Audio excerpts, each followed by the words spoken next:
Our senior judicial analyst, Judge Andrew Napolitano, joins us at the round table this afternoon. You know, when it was over, I was just kind of scratching my head, this Governor Brewer news conference. I felt like the Yankees had just played the Red Sox in a 4-game set. The Yankees had won 3 out of 4, and the Red Sox claimed a series victory because they got one game. Right. I couldn't figure it out. Well, that's a great analogy. Look, she's a politician, and she's trying to find some cover and trying to find some good news in this decision, which essentially guts the statute. She has a huge constituency that has serious concerns about immigration in that state, and she has a legislature that tried to address it. But what the Supreme Court said was, if a state feels that the federal government is not enforcing federal immigration laws, it may not stand in the shoes of the federal government and enforce the laws for the federal government. Stated differently, if you don't like the way the federal government enforces the laws, change the Congress and change the president, but don't tinker with the Constitution. But that's exactly what Arizona had been doing. They'd been, as they put it themselves, trying to do the work that the federal government wouldn't do, in their estimation. And the Supreme Court said you can't do that, and then the governor declared victory. Well, I'm not sure what the governor was declaring victory about, other than perhaps for the political benefit of a politician declaring victory. But if police can only inquire about your immigration status after they have stopped or arrested you for another non-immigration offense, and if the feds are not going to receive you from the cops if you are in violation of the federal immigration law, then really nothing was accomplished from the Arizona point of view by the one section of the statute which they neither approved nor disapproved, but basically said, go back on the streets and let's see how this works out. And if there's a problem with its application, come back to us again. Many concerns about immigration from many different points of view, all political backgrounds and ideologies. Big picture, what does this mean? This means that immigration, which has been given to the federal government under the Constitution, is exclusively a federal area for regulation. The Supreme Court has ruled with finality. The immigration laws must mean the same thing in all 50 states, and the states are not at liberty to loosen or to tighten any immigration laws, no matter what the feds do or don't do. How should the White House feel about this? Well, this is a victory for the White House.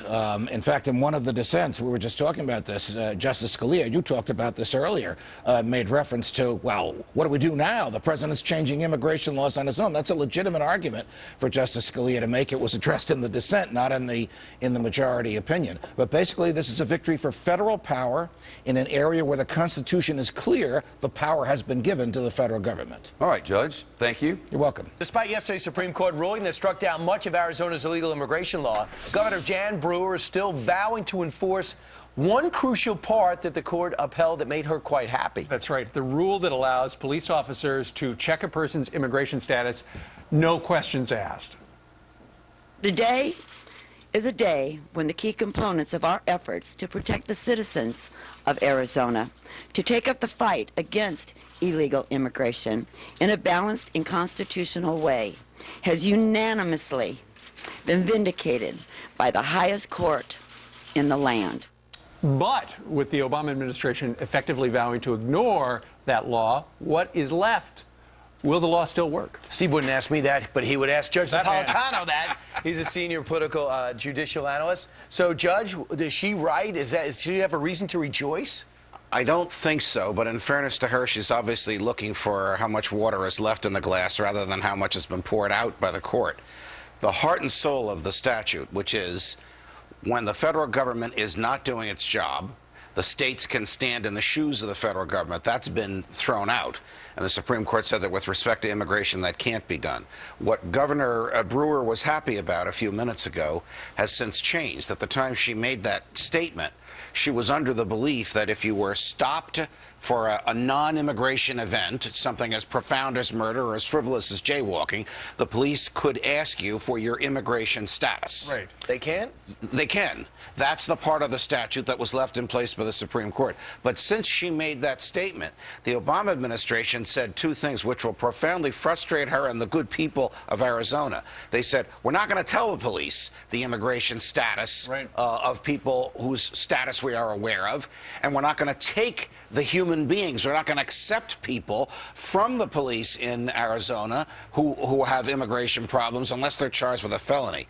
So basically, what remains of the statute is just a gathering of statistics. It's like amnesty. Not technical amnesty, but if you're there without a felony on your record, You know, escape. if I could wear my political hat for a minute, I would say that the Republican Party in Arizona should be very happy. It's almost inconceivable that the president can carry that state this November after what he's done to their sovereignty and their independence. Okay, take that hat off a second. Back to the legal Judge Napolitano. Yes, Mr. Comey. I didn't think it was allowed for you not to decide not to enforce a Supreme Court ruling.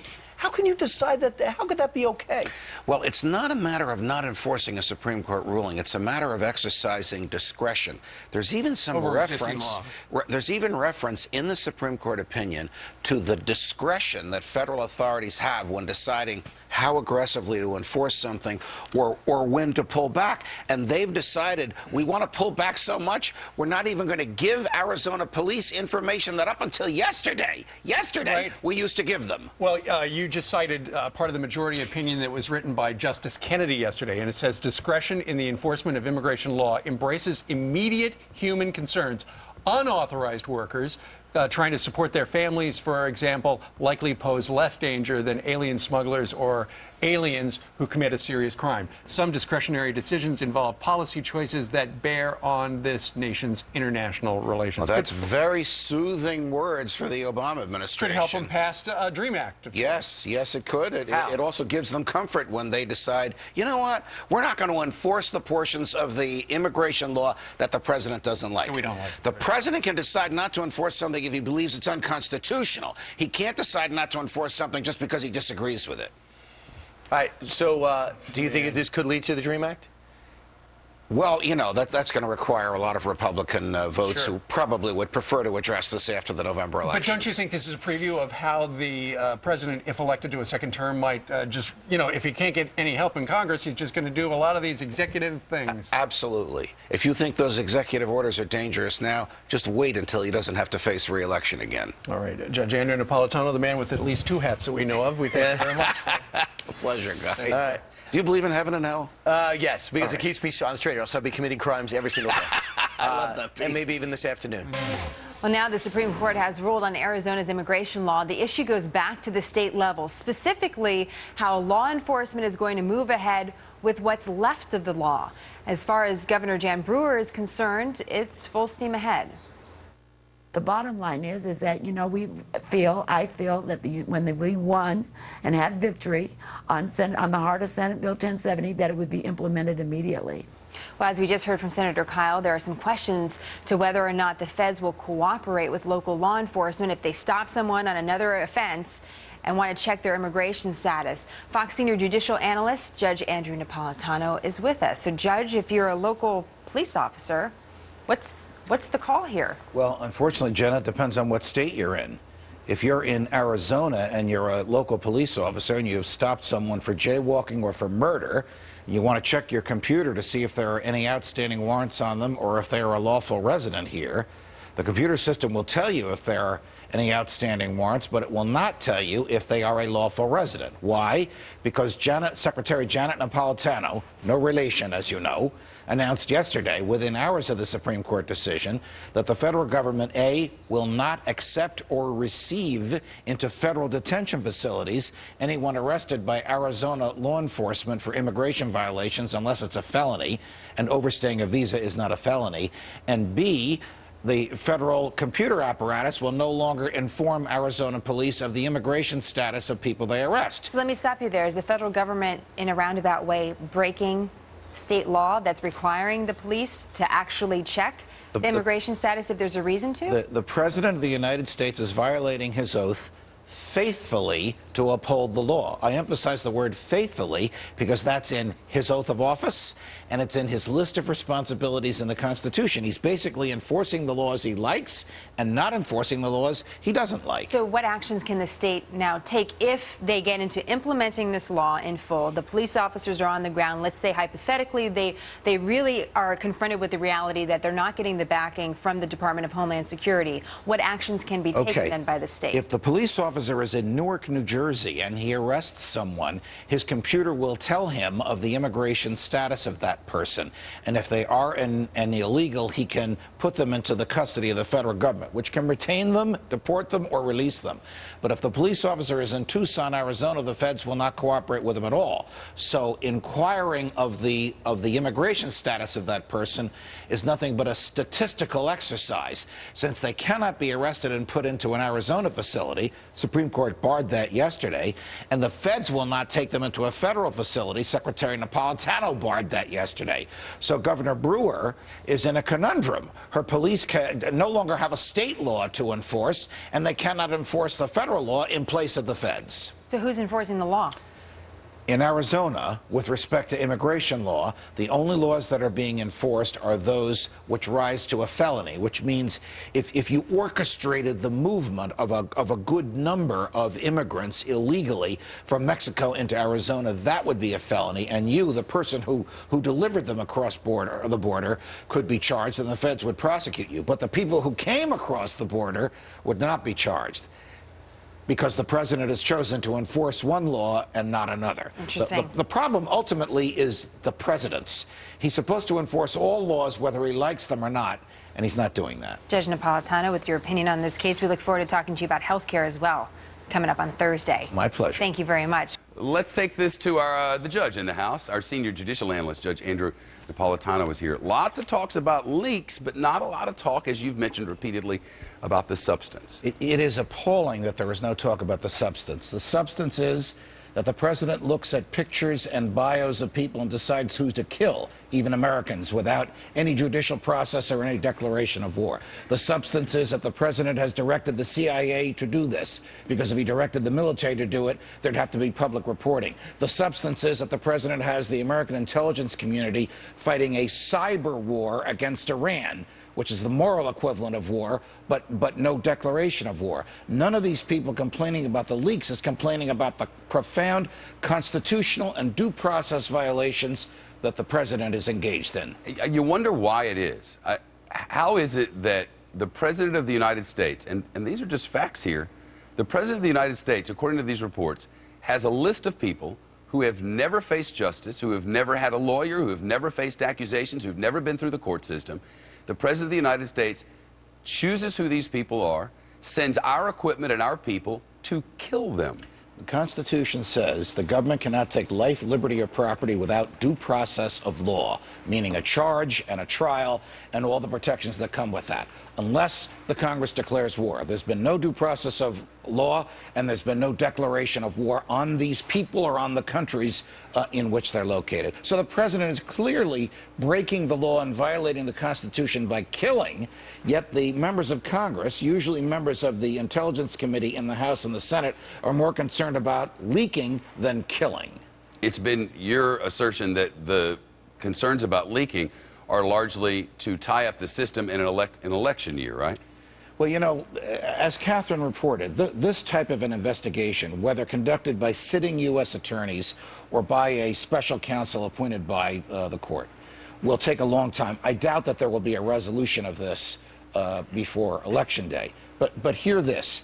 In the Bush administration, President George W. Bush, Congress enacted legislation that permits the president on his own to grant security clearances without an FBI background check or Senate confirmation, and to take away security clearances. And it permits the president on his own to designate a document as classified or to de-designate it, undesignated as classified. So they may be chasing phantoms here. He himself may very well have said, this is no longer classified. Therefore, if you leak it, there is no crime. And we don't have any way to know whether No, we don't have any way to know it. We may know it when we get the report from the special prosecutor. That would produce a political reaction, but no prosecution. Very interesting. Judge Napolitano, thanks so much. You're welcome. Apparently, the question for Speaker Boehner was why hold the vote on the same day that health care comes down from the U.S. Supreme Court. He said that's just the way the schedule is. Here to walk us through it now is the Judge Anna Napolitano, our senior judicial analyst, and good morning to you. Good morning, I want to cover Holder. I also want to cover health care, and do it quickly here now. If they vote and hold him in contempt, and you have this executive privilege that hangs over it, Does this move anywhere? Well, one way to look at it is the holding of him in contempt will be largely symbolic. This has not happened in modern times. Janet Reno was, a committee voted to recommend she be held in contempt, but the Congress didn't actually vote it. This would be a stinging rebuke to him politically and professionally, but unless a prosecutor seeks an indictment and prosecutes him, a prosecutor that works for him, it is unlikely to go beyond that. A president willing to seek to invoke executive privilege on documents he didn't see and conversations that probably didn't reach him probably wouldn't hesitate to pardon his attorney general, which would have political ramifications, but again would insulate him from that prosecution. I see. So from your view then, legally speaking, what does tomorrow's vote effectively do then? Expresses the outrage of the House of Representatives, the People's House, about the unwillingness of the Obama administration to come clean on this dreadful and fatal so-called law enforcement scheme. All right, so that is tomorrow, and also tomorrow Yes. is when the Supreme Court rules on the constitutionality of Obamacare.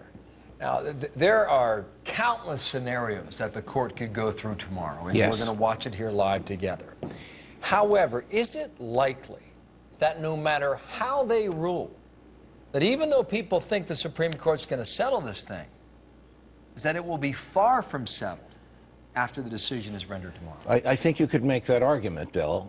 Unless the Supreme Court rules that it is constitutional in its entirety and it can begin to kick in no matter who the president is in January of 2013, unless it rules that way. There are so many variables here. But We if couldn't Mitt possibly tick Romney them were to off. win in November, he says he's going to repeal the entire thing. Well, that would require a vote by both houses of Congress if he could muster that. It would also be difficult for him to interfere with funds that have begun to flow. And Pelosi and company were very shrewd in that they caused this statute to begin to take effect in stages so that it would be difficult for a president that succeeded President Obama to unwind what already began. But even if it's invalidated, there are some parts of it that Republicans agree with, like the insurance carriers have to cover children up to age 26. Pre-existing conditions is And another one. pre-existing conditions. So there probably will be some subsequent legislation, whether President Obama is reelected or whether Governor Romney is elected president. There will be some subsequent legislation that the Congress will The look reason at. I ask that, I know you're examining all this from a legal aspect, but I think you have to consider the economic impact of this decision also.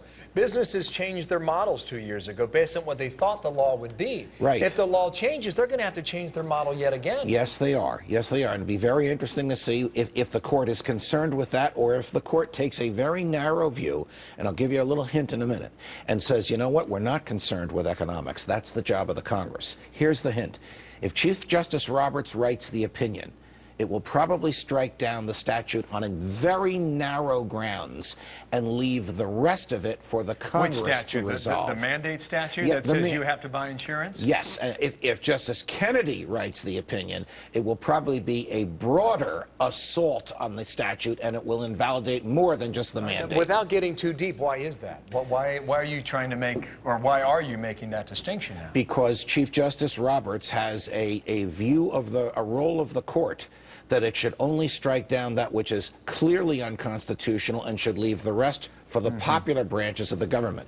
Justice Kennedy has a view that it is the role of the court to protect human freedom from governmental excess, and wherever there's any excess, the court should stop it. Okay, one more question here, and I got to go. Is it possible the court puts all this off until there was something today on a blog about October? It is possible, but extremely unlikely. The members of the court, Bill, believe it or not, are as tense about this right now as we are. So you believe they feel the gravity of their decision? And they want this behind them just as we want to know what the answer is. See you tomorrow. Absolutely. Thank you, Judge. Yeah, very exciting day. Heather. Union workers in Stockton are sweating this one out because once Stockton does file for bankruptcy, those contracts presumably become null and void. All rise, Judge Napolitano in the House. That is technically what happens, right? Then what happens? Yeah, you know, the Constitution prohibits the government from interfering with a contract and from taking anybody's property without suing them for it and demonstrating fault before a jury, except for bankruptcy. Bankruptcy in California requires first mediation, which Stockton has done and failed. They attempted to change the contracts, the collective bargaining contracts with labor unions. It failed. They had a mediator, a retired judge there. Nobody could get the two sides together. If they file for bankruptcy, then a federal bankruptcy judge in San Francisco, alone, not with a jury, will look at the obligations that they have and the income that they are likely to have, and she or he will make the decision. And that judge will have the power to say to the unions, you have an agreement that says you're going to earn $50,000 a year, I'm cutting it down to 35. And there's nothing... And they can go ahead and do that. Yes, except that it's not forever. I mean, bankruptcy basically protects the bankrupt estate from its creditors. But doesn't every one judge have to get in on whatever prescriptions were offered to get the books in balance? Yes. The judge's job is to reduce the obligations fairly. That doesn't mean equally, but it means fairly based upon who needs the money, who can produce the work, what are the legitimate needs of the community.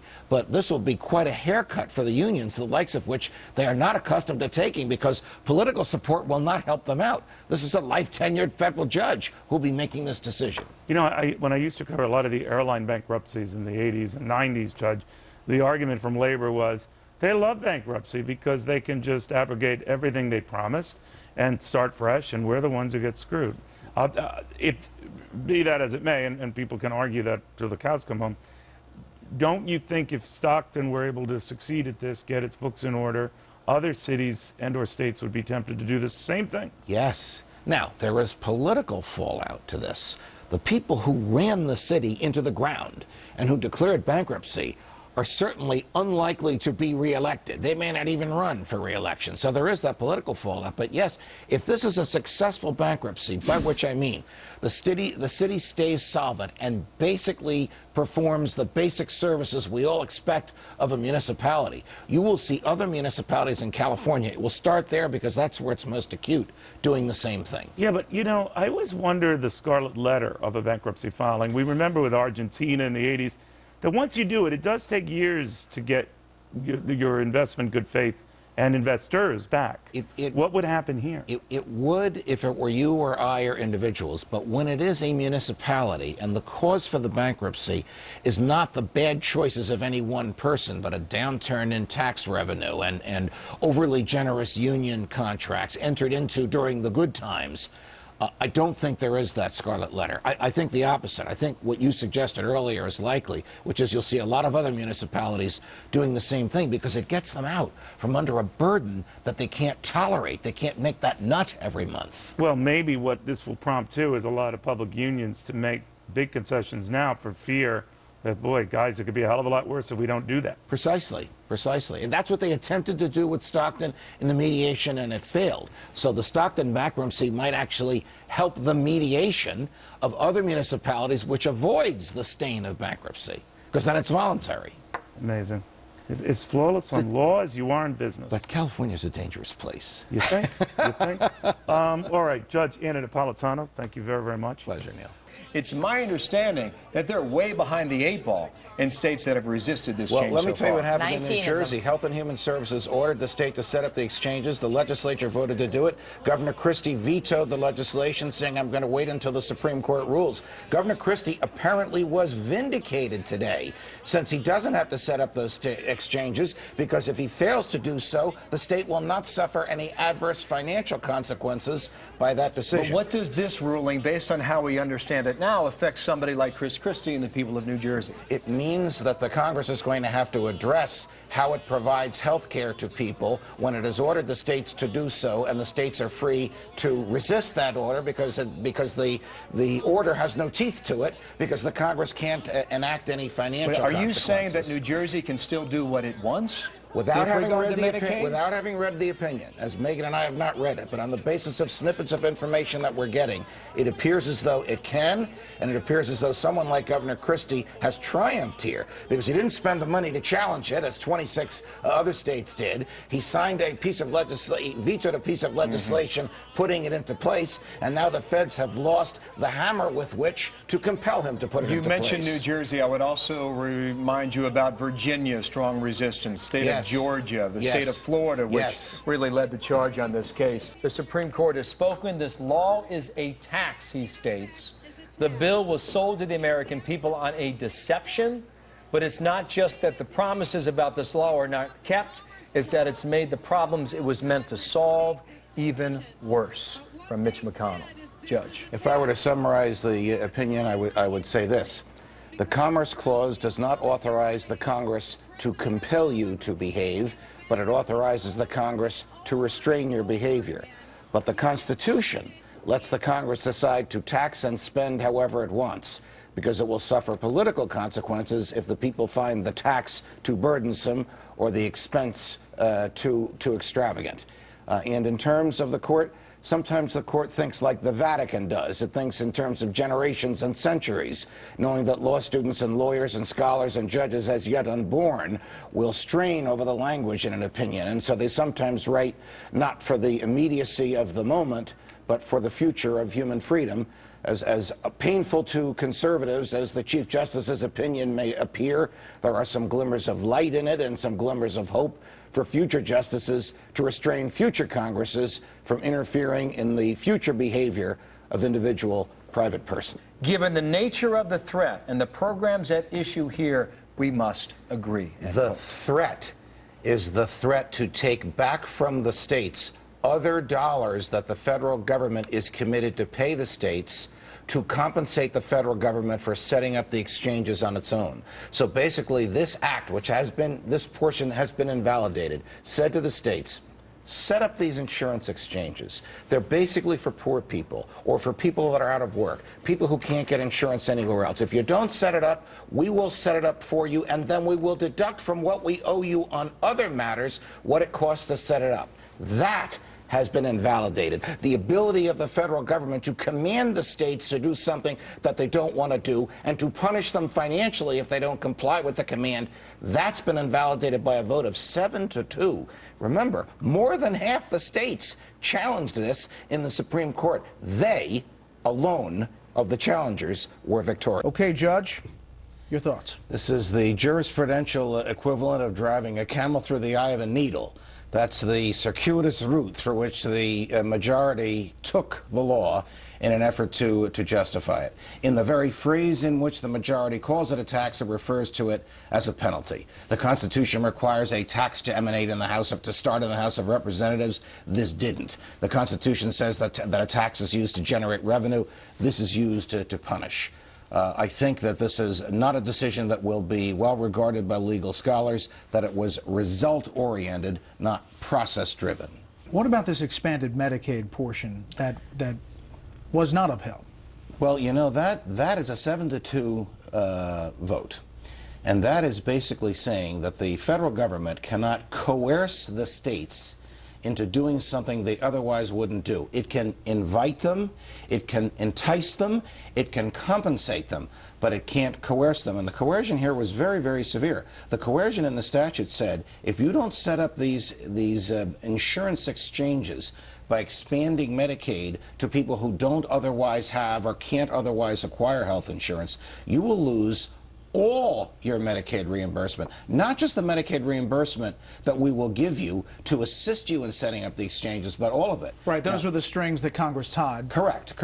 That was so heavy a burden, the majority felt, 7-2 majority here, that it amounted to coercion. And coercion against the states by the federal government has been theoretically outlawed for years. Well, you've read this thing a couple times now. Yes. A quick question. We talked about it with Jonathan Turley and Paul Rothstein. What about a precedent-setting aspect to this? That, okay, it's not, the mandate is not constitutional as through the Commerce Clause, but it's a tax. So couldn't the federal government then say you have to buy something, and then if you don't, tax them? Precisely. This is why Charles is exactly right. Charles sounded like he has a JD as well as an MD. I mean, I think that the Chief Justice, either wittingly or unwittingly, has created for the Congress a vast new area of almost unlimited power to regulate private individual behavior by taxing the individual who doesn't do what the Congress commands and not even referring to it as commercial in nature. Some legal perspective now from Fox News senior judicial analyst Judge Andrew Napolitano, live outside the Supreme Court. You know, there may have been plenty of people who thought this law was going to live in one way or another, but I didn't hear too many predicting it would come down this way. No, Shep, and I confess that I was wrong, as were many of the people with whom you and I associate and discuss these things. This was a bizarre and unique combination of a conservative Chief Justice and the 4 liberals finding a way to have the law held as constitutional that even the law and even those who wrote it didn't say. Who would have thought that this whole big 2,700-page statute was really a tax? Not a regulation of commerce, not a regulation of medicine, not a regulation of health care, but a tax on people. Because Congress's power to regulate is limited, but Congress's power to tax is virtually unlimited. And the Chief Justice and the majority of this court articulated and underscored that today. You know, looking back to Bush v. Gore, many have considered this, especially those on the left, have considered this a right-leaning court.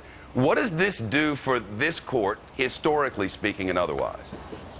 Well, it shows that that the court will not always rule in accordance with what our preconceived notion of who the allies are and who the conservatives are and who the liberals. It shows that we're not always right when we say it's 4 liberals versus 4 conservatives and Justice Kennedy is in the middle. And it shows that once in a while, Shep, and I've said this earlier today, the court thinks like the Vatican does. It doesn't think in terms of the present problem. It thinks of how generations later, even centuries later, lawyers and judges, obviously as yet unborn, will look back on this day and ascertain their intellectual honesty. That's probably what John Roberts would say if he were standing here and you got to question him.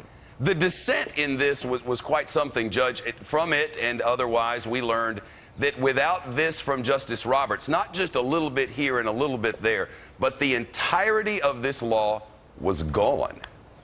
Sure. I mean, the dissenters unanimously, that is, there was no disagreement among them. Justices Scalia, Kennedy, Thomas, and Alito said the entire statute is unconstitutional. Shep, they didn't even reach this issue of whether this is a tax. They just reached the issue that this is private human behavior that the Constitution doesn't authorize the Congress to regulate, and under their view of the Constitution, end of the story. And I thought it interesting, but before we go here, Judge, that the Chief Justice said, it is not mine to block. It is mine to make this work if I can.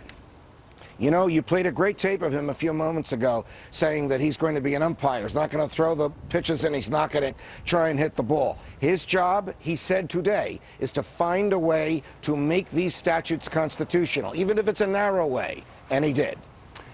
Judge Andrew Napolitano outside the Supreme Court. Judge, as always, thank you.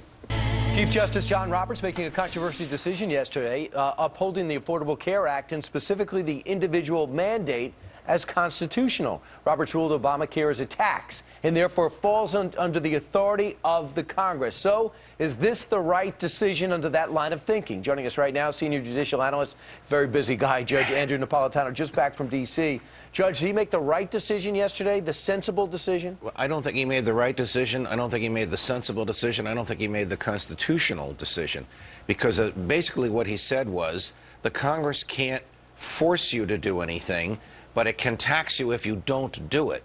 Now, the practical effect is the same. So if he's basically unleashed the taxing power of the Congress by saying Congress's ability to regulate you, to tell you you have to eat broccoli so that you won't get sick and your health bills will be low, but it can tax you if you don't eat broccoli. The practical effect is the same. Here's one thing I don't understand. I understand people who would listen to the arguments, almost every minute of it, said that they barely brought up anything about a tax. So when you go ahead and put together an argument and the judge says to you, I got a better argument for you so you can win your case, is that possible? Well, it's possible, but it's wrong. And the dissenters point out that effectively the Chief Justice and the 4 liberal justices rewrote the statute because the president said it wasn't a tax. The Democrats who voted for it said it wasn't a tax. The statute itself said it's not a tax, it's a fine. The Constitution requires that a tax emanate in the House and Ways in the House Ways and Means Committee in the House of Representatives and then make its way to the Senate. This thing started in the Senate and made its way to the House. So the first time any serious assertion was made that this is a tax was yesterday. Could it be that he doesn't want to see this case again, so he understands the political climate of the day and says to himself, I'm going to make it a tax and let the American people decide in November if they want to kick it, if they want to keep it? Well, you know, I agree entirely with Charles Krauthammer. This is a gift for Mitt Romney, because viewing this as a tax makes it even less popular than it is. It defies the president's original statements that I'm never going to raise taxes, not a nickel, on anybody that makes less than $250,000 a year. Could the Chief Justice have anticipated all this? I don't know, but that's the way it's being played out this morning. You know these guys, some personally. Yes. Tell me about Anthony Kennedy, how he could be so disdainful of this decision in his dissent. Well, he's usually the guy on. Would something about the job of Chief Justice change John Roberts? Well, Brian, something about putting a black robe on somebody for life can change everybody, as I know. Obviously, I didn't sit on that court.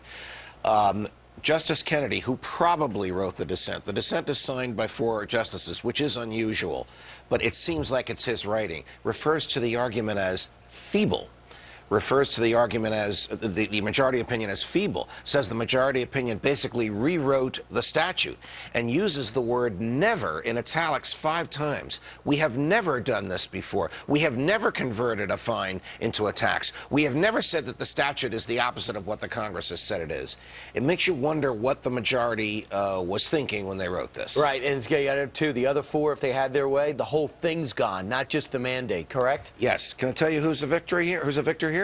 Governor Chris Christie, because he said to the legislature of the state of New Jersey, I'm not going to write this, I'm not going to enact this health care exchange until the Supreme Court rules. The one good thing the Supreme Court did yesterday is the feds can't force the states to establish these state insurance exchanges. Judge, you're going to be on every 20 minutes for the next 50 hours. Seems it's been that way for the past 50 hours, Brian. I know. It's been incredible. Everybody needs a break now. Are the Italians going to win? Be careful. Are the Italians going to win the Euro 2012? Yes, now be careful what you say. The whole world knows you're half Italian. Judge, I'm going to go with the Italian people. Il campione del mondo. With Ireland out, I have no choice. Thank you very much.